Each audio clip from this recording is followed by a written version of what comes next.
Hey Honors Algebra 2 kids, what we're learning today is lesson 3, which is graphing trig functions without transformations. So the first thing I'm going to start with is what we call our general equation. And so it looks like this. Y equals A sine or cosine, doesn't matter, B x minus h plus k. And what this is our general equation for all of our trig functions for sine and cosine. Each of these letters has something important. For example, this A value here stands for amplitude. What the amplitude is the distance from the middle, we call that the midline, to the max or min. So what you're going to notice is that a sine or a cosine function has a middle, like basically a line that kind of cuts it in half. And so the amplitude, and once we get into, I'll show you a couple examples, but the amplitude is really the distance from that middle to the top or the middle to the bottom. The next one here, this letter here, is letter B. This letter actually doesn't have a whole lot to do with the graph itself. The only thing it does is changes what we call the period of the function. The period of a function is basically, if you looked at a sine or a cosine function, it's how long it takes the graph before it starts repeating again. So it's like one complete revolution of the graph. And then the h and k should be something you're somewhat familiar with. This h value, if it goes x minus h, that means we are shifting our graph to the right. And if it goes x plus h, we're shifting our graph to the left. And that's the same with all the other functions we've talked about this year. K value does something similar. If it's a positive k, we shift the graph up. If it's a negative k value, it shifts the graph down. The thing that I want you to also pay attention to, and I'm going to put little asterisks by this, is that what also is important here is that the k value is what we call our midline. So remember I was telling you there's like a middle of our graph. Whatever that k value is tells you where the middle of your graph is. And so that's a rather important piece of our puzzle. And what we want to do is make sure that we remember that that k value affects that or is that midline.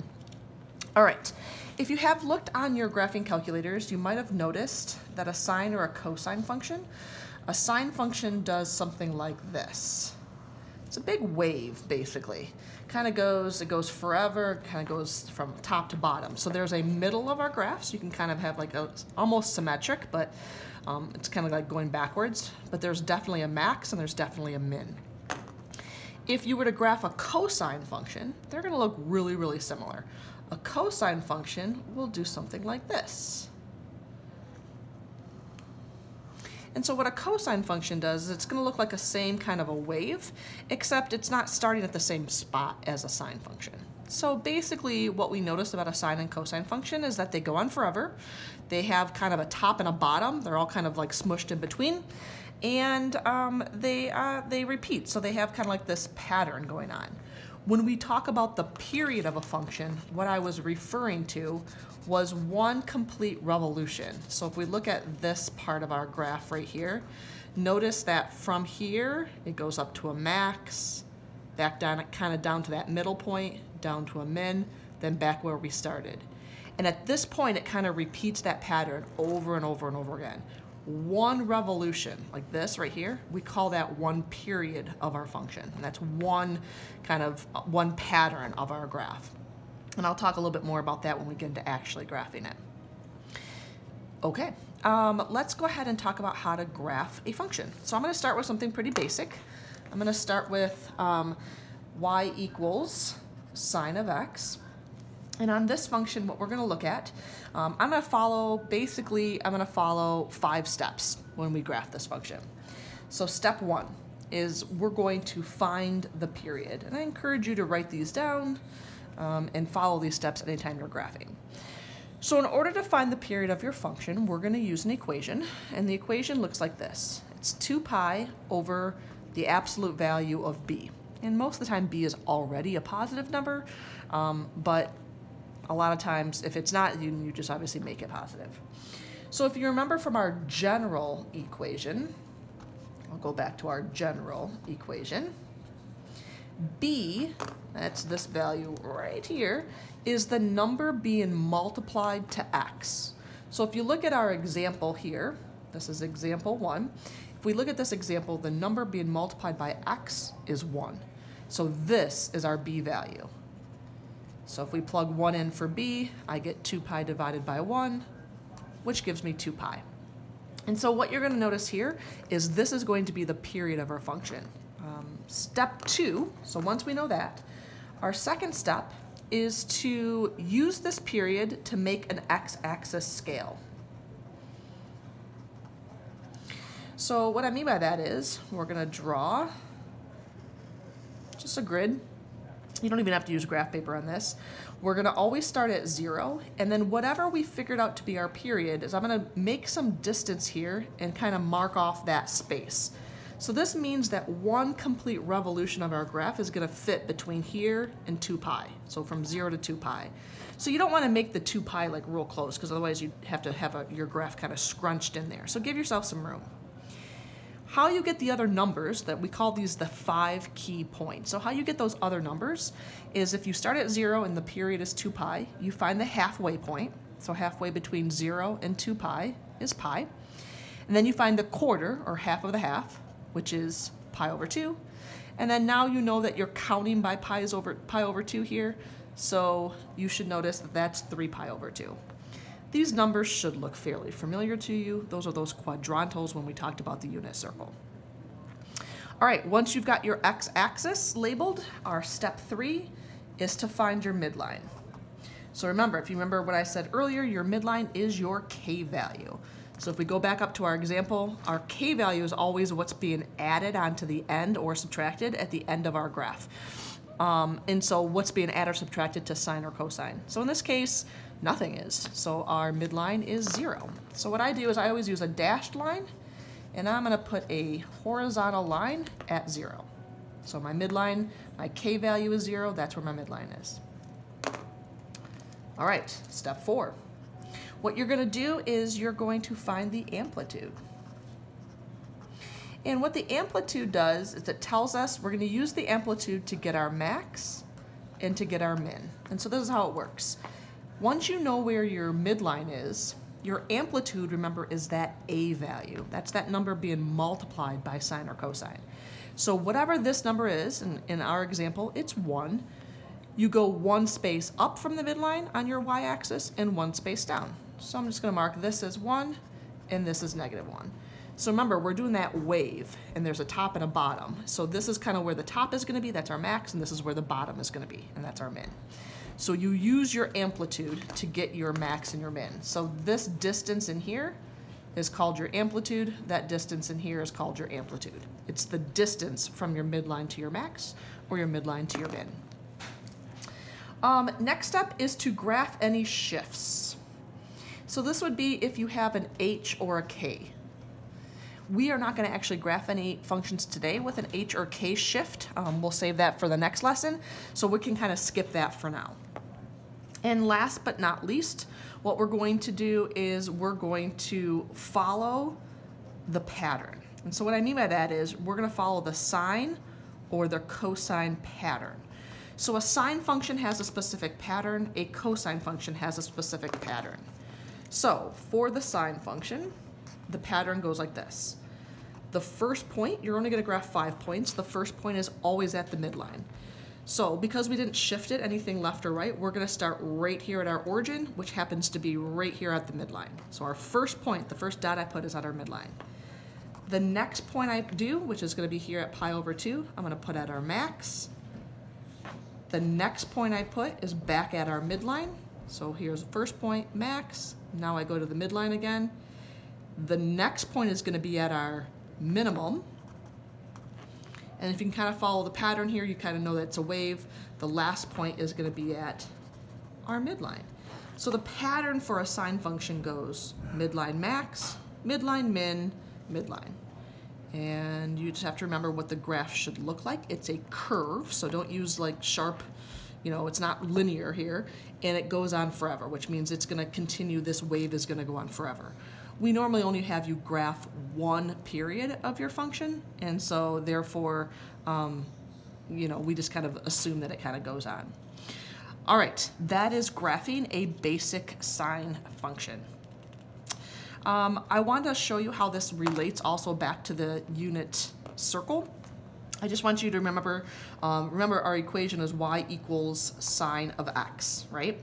So all of these points are just x and y values. For example, when I plug in, if this is the point 0, 0, when I plug in x, if I plug 0 in for x, what is the sine value at 0?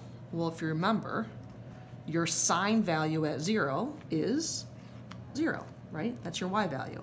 So the sine of 0 is 0. So that's why you get the point 0, 0 here.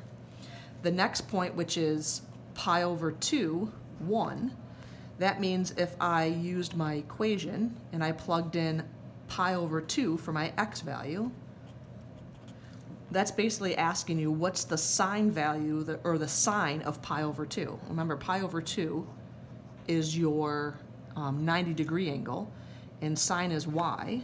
So that means sine at pi over 2 is 1, and that's how we got that point, pi over 2, 1. And that's how we pretty much generate every point on our graph. It's just always related back to that unit circle. All right, next I'm going to show you how to graph a cosine function, which is actually very, very similar to a sine function. The only difference is the pattern. And then I'm going to get into graphing a tangent function. Okay, so cosine function.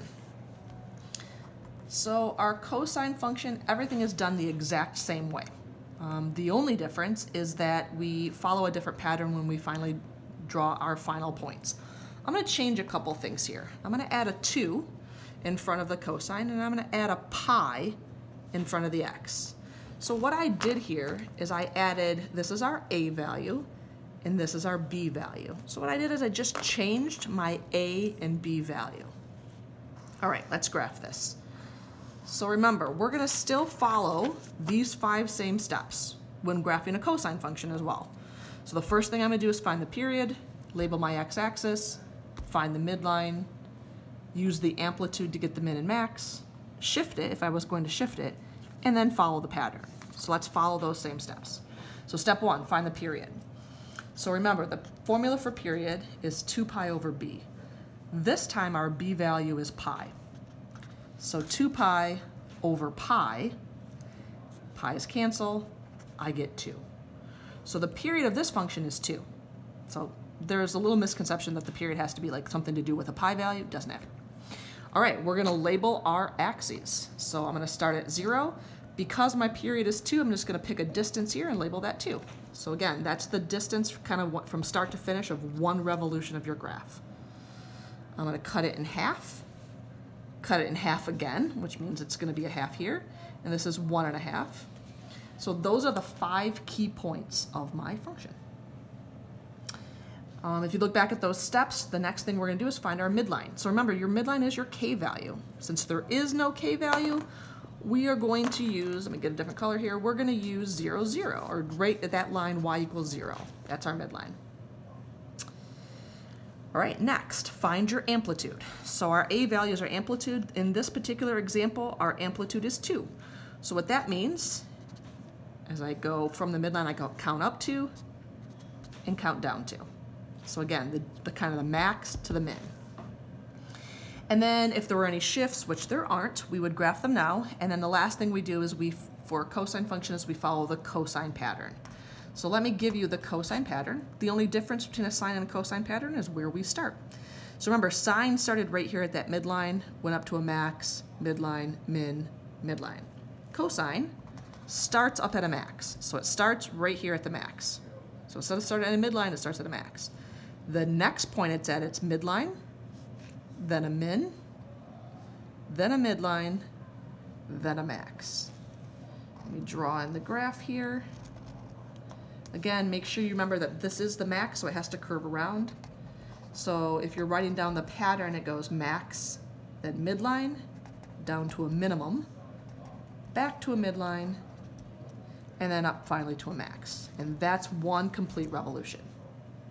And that's how you graph a cosine function. So again, the only difference between sine and cosine is really the pattern, like where you start.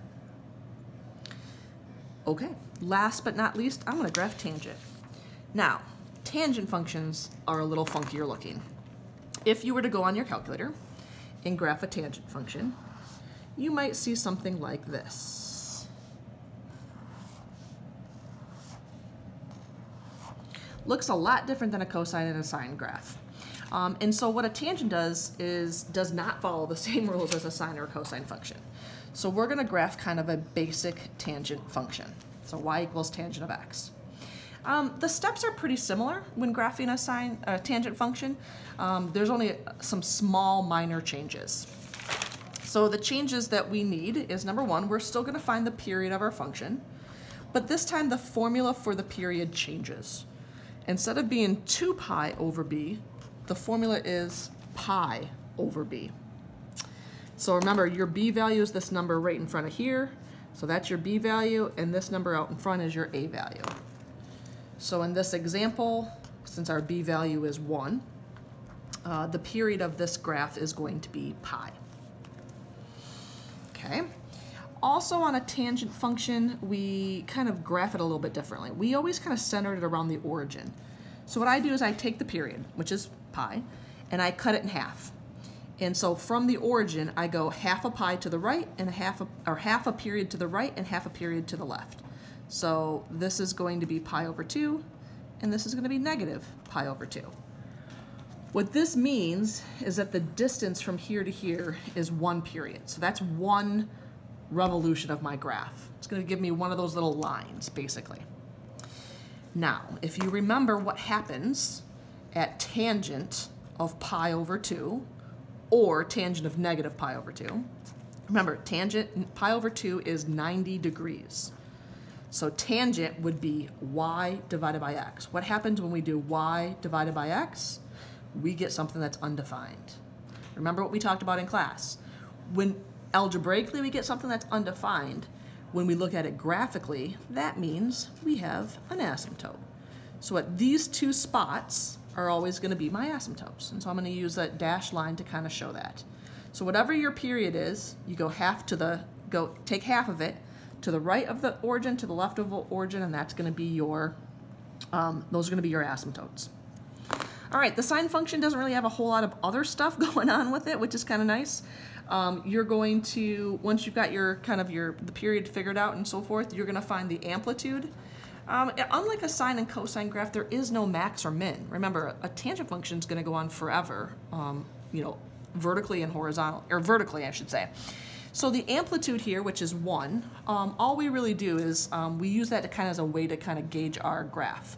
So what I do is, since I have these 3 points on my x-axis, I go halfway in between like my origin and my first asymptote, and then I graph the amplitude of 1. So I go halfway in between my origin and the first asymptote, and I graph my amplitude of 1. And I do the same thing on the other side, except I graph the amplitude as a distance at -1.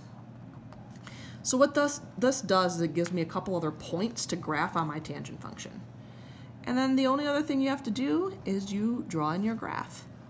Now remember, a tangent function is a curve. It is not a straight line, so it should look like a curve. Kind of looks like a cubic function, if you remember that from our polynomials unit. And that's how you graph a tangent function.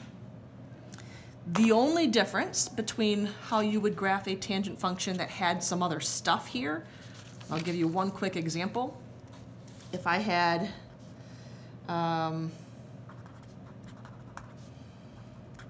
let's say I gave you that example. So you would start by finding the period, so pi over b. So remember, our b value in this case is pi. So pi over pi is 1.